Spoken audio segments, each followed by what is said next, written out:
இன்றைக்கு ஆப்பத்துக்கு ஊற வச்சு மாவு அரைச்சி அது சுடுறது எப்படின்ற வரைக்கும் ஸ்டெப் பை ஸ்டெப் பார்க்கலாம். இதுக்கு 1 டம்ளர் புழுங்கல் அரிசி எடுத்திருக்கேன். மாவு ஓட்டுவோம் இல்லையா, இட்லி அரிசி, அந்த அரிசி எடுத்திருக்கேன். 1 கப் பச்சரிசி எடுத்திருக்கேன். இது ரெண்டுமே 200 கிராம்ஸ் ஈச். ரெண்டுமே ஒரே அளவு தான் எடுக்கணும். ஒரே டம்ளரில் ஈக்குவலாக அளவு எடுத்துக்கோங்க. அப்போ தான் சரியாக வரும். இது 200னா இது 200, இந்த மாதிரி தான் எடுத்துக்கணும். இப்போது அடுத்து என்ன வேணும்னு பார்க்கலாம். 1 டேபிள் ஸ்பூன் வெந்தயம். இதுக்கடுத்து உளுந்து எடுத்துக்கணும். உளுந்து ஒரு கைப்பிடி அப்படின்னு சொல்லுவாங்க, ஒரு பிடிச்ச பிடி அப்படின்னு சொல்லுவாங்க. இந்த மாதிரி ஒரு கைப்பிடி எடுக்கணும். இது கரண்டியில் எந்த அளவுக்கு இருக்குன்னு பார்த்தீங்கன்னா, இந்த மாதிரி ஒரு குழிக்கரண்டியில் 3/4 கரண்டி அளவுக்கு எடுக்கணும். டேபிள் ஸ்பூன் அளவு பார்த்திங்கன்னா ஒரு 1.5 டேபிள் ஸ்பூன் அளவுக்கு வரும். இதுதான் அளவு. இதை நீங்கள் அதிகமாக செய்யும்போது இதே அளவில் டபுள் பண்ணிக்கோங்க. இந்த மாதிரி வெந்தயத்தையும் போட்டுருங்க. எடுத்து வச்சுருக்க அரிசியையும் சேர்த்துருங்க. சேர்த்துட்டு எல்லாத்தையும் நல்லா கழுவிட்டு ஊற வைக்கணும். இது காலையில் ஒரு 10 மணி அளவுக்கு ஊற வச்சிங்கன்னா ஈவினிங் மாவு அரைக்கிறதுக்கு கரெக்டாக இருக்கும். ஒரு 7 மணி நேரம்னாலும் ஊறணும். அப்போ தான் புளிச்சு வரும். இந்த மாதிரி புளிச்சு வர்றதுக்கு இந்த மாதிரி செஞ்சோன்னா நம்ம கூட சாதம் போட்டு ஆட்ட தேவையில்லை. கஞ்சி காய்ச்சி சேர்ப்பாங்க ஒவ்வொருத்தவங்க, அந்த மாதிரி எதுவுமே செய்ய தேவையில்லை. இப்போ பாருங்கள், 7 மணி நேரம் ஊறிடுச்சு. இது பாருங்கள் எந்த அளவுக்கு ஊறி வந்திருக்கு. இது எல்லாமே ஒன்றா தான் ஊற வைக்கணும். இதை வடித்து எடுத்து வச்சுக்கோங்க. அந்த வடித்த தண்ணியை வேஸ்ட் பண்ண வேண்டாம். நம்ம கழுவிட்டு தான் ஊற வச்சுருக்கோம். அதனால் இந்த தண்ணியை நம்ம மாவு அரைக்கிறதுக்கு பயன்படுத்திக்கலாம். இந்த தண்ணியை பயன்படுத்தி அரைக்கும்போது நல்ல மாவு உப்பி வரும், நல்லா சாஃப்டாக இருக்கும், ஆப்பம் சூப்பராக வரும். அதனால் இந்த தண்ணியை யூஸ் பண்ணிக்கோங்க. இப்போ கிரைண்டரில் முதல்ல நம்ம எடுத்து வச்சுருக்க தண்ணியை கொஞ்சம் சேர்த்துட்டு அடுத்து கொஞ்சம் கொஞ்சமாக அரிசியை சேருங்க. ஏன்னா வெந்தயம் இருக்கிறதுனால அரிசியை அப்படியே முழுக்க ஒரே தடவையில் போட்டிங்கன்னா நல்லா அரைப்பட்டு வராது. அதனால் இந்த மாதிரி கொஞ்சம் கொஞ்சமாக அரைக்க தான் சேர்த்தணும். இப்போ பாருங்கள், இதில் இருக்கிறது கொஞ்சம் கொஞ்சமாக சேர்த்து நல்லா அரைச்சி வரும். இடையில நம்ம எடுத்து வச்சுருக்க தண்ணியை சேர்த்துக்கோங்க. இப்போ இதை அரைச்சதுக்கப்புறம் மறுபடி இன்னும் கொஞ்சம் சேர்த்துங்க. மிக்சியிலையும் நம்ம அரைக்கலாம். ஆனால் இந்த அளவுக்கு மாவு நைஸாக வராது, இந்த அளவுக்கு டேஸ்ட்டும் வராது. இந்த மாதிரி மறுபடி கொஞ்சம் அரிசியை சேர்த்துக்கோங்க. அதுவும் நல்லா அரைப்பட்டு வரட்டும். மிக்சியில் மாவு சூடாயிரும். அதனால் நம்மளுக்கு ஆப்பம் ஊற்றினா இந்த அளவுக்கு டேஸ்ட் இருக்காது. முடிஞ்ச வரைக்கும் கிரைண்டர்லேயே அரைச்சி செய்யுங்க. இந்த மாதிரி கொஞ்சம் கொஞ்சமாக சேர்த்துங்க. இடையில தண்ணி சேர்த்துங்க. அதிகமாக தண்ணி சேர்த்திடாதீங்க. இந்த மாதிரி அப்பப்போ எடுத்து விடணும். ஏன்னா வெந்தயம் உள்ளே போய் ஒட்டிக்கும். அதனால் இந்த மாதிரி நம்ம எடுத்து விட்டுட்டே தான் இருக்கணும். அப்போ தான் நல்லா அரைப்படும். வெந்தயம் அரைப்பட்டாமல் நின்றுச்சுன்னா நம்மளுக்கு அந்த ஆப்பம் ஊற்றுறப்போ நல்லா இருக்காது. அதனால் இது எல்லாமே நல்லா எடுத்து விடுங்க. ஒரு 10 மினிட்ஸ் இந்த மாதிரி விடாமல் எடுத்து விட்டோன்னா போதும். அது நல்லா எல்லாமே அரைச்சிரும். அதுக்கப்புறமேல் நம்ம தண்ணி மட்டும் சேர்த்தோன்னா போதும். இந்த அளவுக்கு எடுத்து விட்டுட்ருக்கணும்னு அவசியம் இல்லை. இதுக்கு ஒவ்வொருத்தவங்க கூட தேங்காய் போட்டு கூட செய்வாங்க, சாதம் போட்டு செய்வாங்க. அதெல்லாம் நான் அடுத்த தடவை சொல்கிறேன்.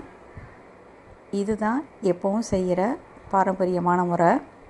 இப்போ பாருங்கள், எல்லா அரிசியும் சேர்த்துட்டோம். இப்போ எந்த அளவுக்கு வந்திருக்கு பாருங்கள். இடையில நான் சொன்ன மாதிரி வெந்தயம் நிற்கிது பார்த்தீங்களா? இதுக்காக தான் எடுத்து விட்டுட்டே இருக்க சொல்கிறது. இடையில கொஞ்சமாக தண்ணி சேருங்க.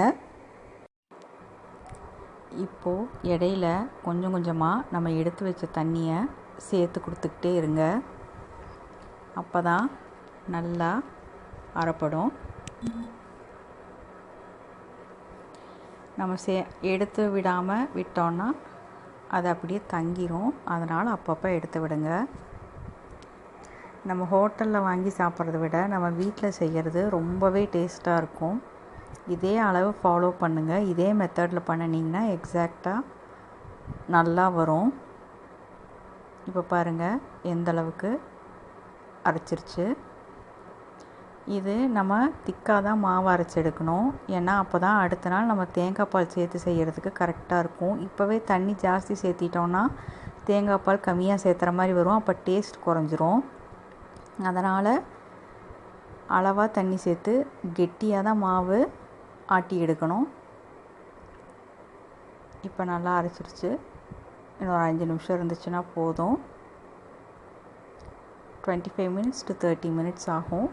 இந்த பாருங்கள், இந்த மாதிரி நல்லா அரைச்சது எப்படி பார்க்கணுன்னா இந்த மாதிரி கையில் இப்படி தேய்ச்சி பாருங்கள். இப்போது அது அந்த பரபரப்புன்னு இல்லாமல் நல்லா நைஸாக வந்துடும். கையில் ஒட்டாது. இந்த அளவுக்கு வந்துடும். இப்போது மாவை எடுத்துடலாம். போதும், இதுக்கு மேலே ஆட்ட தேவையில்லை. இதை எடுத்துட்டு இதுக்கு அடுத்து இதுக்கு தேவையான அளவுக்கு கல்லுப்பை போட்டு கரைச்சி வைக்கணும். முடிஞ்ச அளவுக்கு கல்லுப்பே பயன்படுத்துங்க. டேபிள் சால்ட்டை விட நம்ம கல்லுப்பு பயன்படுத்துகிறது தான் நம்ம உடல் நலத்துக்கு நல்லது. இந்த மாதிரி இதுக்கு தேவையான அளவுக்கு உப்பு போட்டு அந்த கிரைண்டரில் இருக்க மாவை இந்த மாதிரி கொஞ்சமாக தண்ணி விட்டு கழுவி எடுத்து வச்சுக்கோங்க. ஏன்னா மாவு கெட்டியாக இருக்கிறதுனால இந்த தண்ணியை சேர்த்து நம்ம கரைச்சிக்கலாம். அதே மாதிரி அரிசி ஊற வச்ச தண்ணியும் வச்சுருக்கேன். இப்போது மாவுக்கு எவ்வளோ தேவையோ அந்தளவுக்கு கரைச்சி வச்சுக்கணும். இங்கே பாருங்கள் எந்த அளவுக்கு திக்காக ஆட்டி எடுத்திருக்கேன்ட்டு. இப்போது உப்பு கரையிற அளவுக்கு இந்த தண்ணியை ஊற்றி கிரைண்டரில் இருந்த மாவை கழுவி எடுத்து வச்ச தண்ணியை முதல்ல சேர்த்துங்க. அப்போ தான் உப்பு நல்லா கரைஞ்சி வரும். இதை சேர்த்து நல்லா கலந்து விடுங்க. கையில் தான் கலக்கணும். அப்போ தான் நல்லா புளிச்சு வரும். கரண்டிலலாம் கலந்திங்கன்னா மாவு புளிச்சு வராது. அதனால் கையிலேயே பொறுமையாக கலந்து விடுங்க. இங்கே பாருங்கள், இந்த மாதிரி எல்லாமே நல்லா கலந்து வரணும். இப்போது எடுத்து வச்சுருக்க இந்த அரிசி ஊற வச்ச தண்ணியும் பயன்படுத்திக்கிறேன். ஏன்னா மாவு நான் அரைச்சது ரொம்ப கெட்டியாக இருக்கிறதுனால பயன்படுத்துகிறேன். உங்களுக்கு அளவு கரெக்டாக இருந்ததுன்னா அந்த தண்ணி சேர்க்க தேவையில்லை. இங்கே பாருங்கள் இந்த அளவுக்கு வந்திருக்கு. இதை நல்லா எல்லா பக்கமும் கலந்து விட்டால் இந்த மாதிரி வந்துடும். இப்படி மாவு எடுத்து விட்டோன்னா இந்த மாதிரி நின்று உழுகணும். இதுதான் கரெக்டான பதம். அப்போ தான் நல்லா புளிச்சு வரும். இந்த பாருங்கள், இப்படி எடுத்து விட்டோன்னா நின்று விழுகணும். போதும், இதுக்கு மேலே கரைக்க வேண்டாம். இந்தளவு கரைச்சி வச்சிங்கன்னா போதும். இப்போ பாருங்கள், மாவு பாதி அளவுக்கு இருக்குது. அதை மூடி வச்சுருங்க. ஓவர் நைட் புளிக்கட்டும். இப்போ அடுத்த நாள் காலையில் எடுத்து பார்க்கலாம். பாதி குண்டாக வச்சுருந்தோம். இப்போ பாருங்கள் எந்த அளவுக்கு பொங்கி வந்திருக்கு. மேலே பபுள்ஸ் நிற்கிது பார்த்தீங்களா? இதெல்லாம் தான் ஈஸ்ட் ஃபார்ம் ஆகிருக்கு. இங்கே பாருங்கள், இந்தளவுக்கு ஓட்ட ஓட்டையாக வந்துச்சுன்னா நம்ம கரைச்சி வச்சது கரெக்டுன்னு அர்த்தம். இப்போ எடுத்தோன்னா இங்கே பாருங்கள் எப்படி புளிச்சு வந்திருக்கு. இந்த மாதிரி பபுள்ஸ் வந்தால் தான் நம்ம ஆப்பம் சுடும்போது நல்லா டேஸ்ட்டாக இருக்கும். இங்கே பாருங்கள், ஈஸ்ட் நல்லா ஃபார்ம் ஆகிருக்கு. இதை நல்லா மாவு கரைச்சி விட்டுருங்க. தண்ணி சேர்க்க வேண்டாம். முதல்ல இந்த பொங்கி வந்திருக்கிறது நல்லா கலந்து விடணும். இந்த பாருங்கள் எப்படி வந்திருக்கு. மாவு திக்காக இருக்குது பார்த்தீங்களா? இப்போ தான் நம்ம இந்த பதம் இருந்தால் தான் நம்ம தேங்காய் பால் சேர்த்து செய்கிறதுக்கு கரெக்டாக இருக்கும். இங்கே பாருங்கள், இப்போது உங்களுக்கு தேவையான மாவை மட்டும் எடுத்து கரைச்சிக்கோங்க. மீதி இருக்கிற மாவை உடனே ஃப்ரிட்ஜில் வச்சுருங்க. தேங்காய் பால் ஊற்றி கரைச்ச மாவை வச்சு செஞ்சோன்னா நல்லா இருக்காது. உங்கள் தேவைக்கு போக மீதி மாவை இந்த மாதிரி க்ளோஸ் பண்ணி ஃப்ரிட்ஜில் எடுத்து வச்சுருங்க. வெளியே வச்சோன்னா புளிச்சிரும், ரொம்ப புளிச்சிரும், நல்லா இருக்காது. இந்த மாதிரி உடனுக்குடனே ஃப்ரிட்ஜில் வச்சுட்டா நீங்கள் 2 நாளுக்கு அப்புறம் பயன்படுத்தினாலும் ஒன்றுமே பண்ணாது. ஆனால் தேங்காய் பால் கலந்து வைக்கக்கூடாது. அந்த புளிச்ச வந்த மாவை காலையில் உடனே எடுத்து ஃப்ரிட்ஜுக்குள்ளே வச்சிடணும். நம்ம மீதி மாவில் தேங்காய் பால் ஊற்றி கரைச்சி ஆப்பம் செஞ்சுக்கலாம். இதை முதல்ல வச்சுருங்க. இப்போது இதுக்கு தேவையானது இந்த மாதிரி பாதி மூடி தேங்காவை நான் சில்லாக கட் பண்ணி போட்டு வச்சுருக்கேன். இதில் 1/2 டம்ளர் அளவுக்கு முதல்ல தண்ணி ஊற்றி அரைக்கலாம். அதுக்கப்புறம் மீதி தண்ணியை ஊற்றி நல்லா அரைச்சி எடுத்துக்கோங்க. இந்த மாதிரி அரைச்சி எடுத்துருங்க. அரைச்சி எடுத்ததை பால் வடிகட்டி எடுத்துருங்க. இந்த மாதிரி பால் வந்து திக்காக இருக்கணும். ஒரு தடவையில் எடுத்த பாலாக இருக்கணும் திக்காக. 2வது தடவை தண்ணி கலந்தெல்லாம் எடுக்காதீங்க. முதல் பால் எடுத்து வச்சுக்கோங்க. இதில் 2 டம்ளர் பால் நான் எடுத்திருக்கேன். இப்போ நம்மளுக்கு எவ்வளோ தேவையோ அவ்வளோ கலந்துக்கலாம். ஆப்பத்துக்கு கலக்கிறதுக்கு இந்த மாதிரி ஆப்ப சோடா வேணும். அது 2 பிஞ்ச் எடுக்கணும். இது பார்த்திங்களா, இது 1 பிஞ்ச். இந்த மாதிரி 2 பிஞ்ச் எடுத்துக்கோங்க. இந்த மாதிரி எடுத்துட்டு இதை முதல்ல நம்ம எடுத்து வச்சுருக்க ஆப்ப மாவில் சேர்த்துங்க. இந்த ஆப்ப சோடா சேர்த்துனாதான் அந்த ஓட்டையாக நல்லா வரும். இப்போது நம்ம எடுத்து வச்சுருக்க பாலை நம்ம மாவு கரைக்கிறதுக்கு பயன்படுத்துங்க. இப்படி தேங்காய் பால் விட்டு கலக்கிறதுக்காக தான் கெட்டியாக ஆட்டி எடுக்கிறோம். எந்த அளவுக்கு நம்ம தேங்காய் பால் சேர்த்துறோமோ அந்தளவுக்கு ஆப்பம் சாஃப்டாக நல்லா ருசியாக வரும். மாவாட்டும் போது ஜாஸ்தி தண்ணி சேர்த்துட்டிங்கன்னா வராது. இது ஒரு 2 நிமிஷம் இருக்கட்டும். இதுக்கப்புறம் இதை பாருங்கள், இதுதான் ஆப்ப சட்டி. நான் நான்ஸ்டிக்கெல்லாம் பயன்படுத்த மாட்டோம். இது பாரம்பரியமாக ஆப்பம் ஊற்றுறதுக்காகவே இருக்கிற ஆப்பக்கல். இதை பயன்படுத்தினீங்கன்னா அந்த ஆப்பம் ரொம்பவே வாசமாக நல்லா வரும். இதை செய்ய ஆரம்பிக்கிறதுக்கு முன்னாடி கேஸ் ஆன் பண்ணிவிட்டு இந்த மாதிரி கொஞ்சம் எண்ணெய் விட்டு ஒரு துணியில் அல்லது இந்த மாதிரி கட்டையில் எண்ணெய் எல்லா பக்கமும் பரவுற மாதிரி நல்லா தேய்ச்சி விட்டுருங்க. அப்போ தான் முதல் தடவை செய்யும்போது இப்படி தான் பண்ணணும். அதுக்கப்புறம் இடையில உங்களுக்கு தேவைப்படுறப்போ அப்பப்போ கூட எண்ணெய் சேர்த்து இந்த மாதிரி தேய்ச்சி விட்டு எடுத்துக்கலாம். வெங்காயம் பயன்படுத்தாதீங்க. நம்ம தேங்காய் பால் ஊற்றி சாப்பிடும்போது அந்த வெங்காய வாசம் வந்தால் நல்லா இருக்காது. இந்த மாதிரி கட்டை அல்லது துணியை வச்சு இந்த மாதிரி எண்ணெயை எல்லா பக்கமும் பரவி இந்த மாதிரி பண்ணி விட்டுருங்க. இப்போது ஆப்பம் ஊற்றலாம். கல் நல்லா சூடாயிருச்சு. இந்த மாதிரி சென்டரில் தான் முதல்ல இந்த மாதிரி ஒரு பெரிய கரண்டியில் எடுத்து ஊற்றுங்க. இப்போ ஹோட்டலில் வர்ற பூ மாதிரி செய்கிறது பார்க்கலாம். அதுக்கு முதல்ல இப்படி வலது பக்கம் ஒரு தடவை, இடது பக்கம் ஒரு தடவை, பின்னாடி ஒரு தடவை, முன்னாடி ஒரு தடவை வச்சுட்டு இந்த மாதிரி முன்னும் பின்னும் மாவை கொண்டுட்டு போங்க. இப்போது இடையில ஒரு தடவை சுற்றிட்டு வச்சுருங்க. இந்த மாதிரி பண்ணினா நல்லா வெந்து வரும். இப்போது அடுப்பை முழு வேகத்தில் வைங்க. வச்சுட்டு இந்த கல்லை இந்த மாதிரி மூடி வச்சதை இந்த மாதிரி முழு வேகத்தில் வச்சுருங்க. அப்போ தான் ஓரத்துல எல்லாம் செவந்து வரும். இதோ பாருங்கள், இப்போ ஓரத்தில் செவந்துடுச்சு. நடுவில் மட்டும் மாவு இருக்குது. இப்போது அடுப்பை மீடியம் ஃப்ளேமில் வைங்க. மறுபடி மூடி வச்சுருங்க, வேகட்டும்.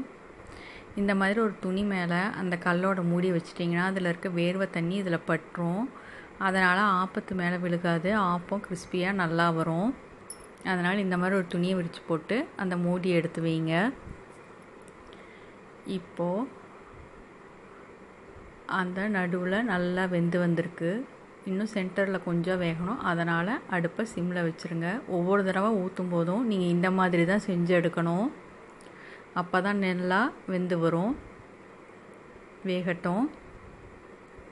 இப்போ ஒரு 2-3 செகண்டுக்கு அப்புறம் எடுத்து பார்த்தோன்னா நல்லா வெந்துடும். ரொம்ப நேரம் விடாதீங்க, கருகிரும். ஒரு 2 செகண்ட் 3 செகண்டு கொடுக்கா இந்த மாதிரி பார்த்துக்கோங்க. இப்போ பாருங்கள், சூப்பராக வந்துருச்சு. எப்படி ஓட்டையாக இருக்குது பாருங்கள். இதே அளவு மாவை நான் சொல்கிற அளவுக்கு பண்ணினீங்கன்னா இதே மாதிரியே உங்களுக்கும் நல்லா ஆப்பம் வரும். இதோ பாருங்கள், நல்லா வந்துடுச்சு. ஓரத்தில் கிறிஸ்பியாக, சென்டரில் ஸ்பாஞ்சாக நல்லா வந்துடுச்சு. இனி ஆப்பத்தை எடுத்துடலாம். இங்கே பாருங்கள், ஒட்டவே இல்லை. நான்ஸ்டிக்கை விட இந்த மாதிரி கல்லை பயன்படுத்தினா நல்லாயிருக்கும். நான் சொல்கிற மெத்தட் பயன்படுத்திங்கன்னா ஒட்டாமல் நல்லா வரும். இப்போ இன்னொரு வகை ஆப்பம் எப்படி ஊற்றுறதுன்னு பார்க்கலாம். இந்த மாதிரி நடுவில் மாவை ஊற்றிக்கோங்க. ஊற்றிட்டு இந்த மாதிரி துணி வச்சு எடுத்துக்கோங்க. எடுத்துட்டு இந்த மாதிரி வட்டமாக சுற்றி வரணும். நீங்கள் ஓரத்தில் இருந்தெல்லாம் மாவு ஊற்றக்கூடாது. ஊற்றிட்டு இந்த மாதிரி சுற்றி வந்தால் தான் மாவு எல்லா பக்கமும் சமமாக பரவும். அந்த நடுவில் ஸ்பாஞ்சாக கரெக்டாக வரும். ஒவ்வொருத்தங்க ஓரத்துலேருந்து ஊற்றுவாங்க. அந்த மாதிரி எல்லாம் பண்ணினா வராது. இப்படி தான் ஆப்பம் ஊற்றணும். இந்த 2 முறையில் ஊற்றி பாருங்கள். அதே மாதிரி தான் அடுப்பை முதல்ல வேகமாக வைங்க. அந்த சுற்றி இருக்கிறதெல்லாம் நல்லா வெந்து வந்திருக்கும். இப்போ மிதமான தீயில வச்சுருங்க. மறுபடி மூடி வைங்க. ஒரு 2லேருந்து 3 செகண்ட் ஆனால் போதும். அதுக்கப்புறம் எடுத்து பாருங்கள். இப்போது நடுவில் கொஞ்சம் மட்டும்தான் வேகும். இப்போ அடுப்பை சிம் பண்ணிவிடுங்க. மூடி வைங்க. மூடி வச்சுட்டு திரும்ப ஒரு 2-3 செகண்ட் வெயிட் பண்ணுங்கள். எடுத்து பார்த்துருங்க. ஏன்னா அப்படியே விட்டோன்னா கருகிருச்சுன்னா நம்ம தேங்காய் பாலோடு சாப்பிடும்போது நல்லா இருக்காது. ஆப்பம் அந்த சிகப்பு கலராக வரணும். அப்போ தான் நல்லாயிருக்கும். இப்போது எடுத்து பார்க்கலாம். இதோ சூப்பராக வந்துருச்சு. இதை ஓரத்துலேருந்து தான் எடுத்து விடணும். இங்கே பாருங்கள், எப்படி நல்லா ஓட்டையாக நல்லா சூப்பராக வந்திருக்கு. இந்த பாருங்கள், ஓரத்தில் கிறிஸ்பி, நடுவில் ஸ்பாஞ்ச். இங்கே பார்த்தீங்களா, வெந்துருச்சு, ஒட்டலை. இப்போ இந்த மாதிரி ஓரத்தில் இருந்து எடுத்து விடுங்க. எடுத்து விட்டால் இதோ பாருங்கள், அழகாக எடுத்து வந்துடுச்சு. இனி நம்ம சர்வ் பண்ணலாம். இப்போ ஹோட்டலில் இருக்கிற மாதிரியே ஆப்பம் வந்துருச்சு. இப்போ காரம் பிடிக்கிறவங்க தக்காளி சட்னியோட சர்வ் பண்ணுங்கள். இனிப்பு வேணுன்றவங்க தேங்காய் பால் கூட சேர்த்து சர்வ் பண்ணுங்கள். இதோ பாருங்கள், தேங்காய் பால் எடுக்கிறது இந்த மாதிரி திக் பாலில் எடுத்து சர்க்கரை போட்டு ஏலக்காய் போட்டு கலந்து வச்சுக்கோங்க. இந்த தக்காளி சட்னிக்கான லிங்க் கீழே கொடுத்துருக்கேன், பார்த்துக்கோங்க. ஆப்பத்துக்கு தேங்காய் பாலை இந்த மாதிரி மேலே ஊற்றி விட்டு தான் சாப்பிட்ணும். அப்போ தான் நல்லாயிருக்கும். பிச்சு தொட்டு சாப்பிட்றத விட இந்த மாதிரி ஊற்றினா தான் நல்லாயிருக்கும். இப்போ பாருங்கள், எந்த அளவுக்கு சூப்பராக வந்திருக்கு. ஓரத்தில் இங்கே பாருங்கள், இப்படி கிறிஸ்பியாக இப்படி வந்திருக்கு. நடுவில் பிச்சு காட்டுறேன் பாருங்கள். இந்த மாதிரி பிச்சோன்னா நடுவில் நல்லா புஃப்னு லேயராக வந்திருக்கும். இந்த மாதிரி நீங்களும் செஞ்சு பார்த்துட்டு உங்கள் கமெண்ட் சொல்லுங்கள். தேங்க்யூ.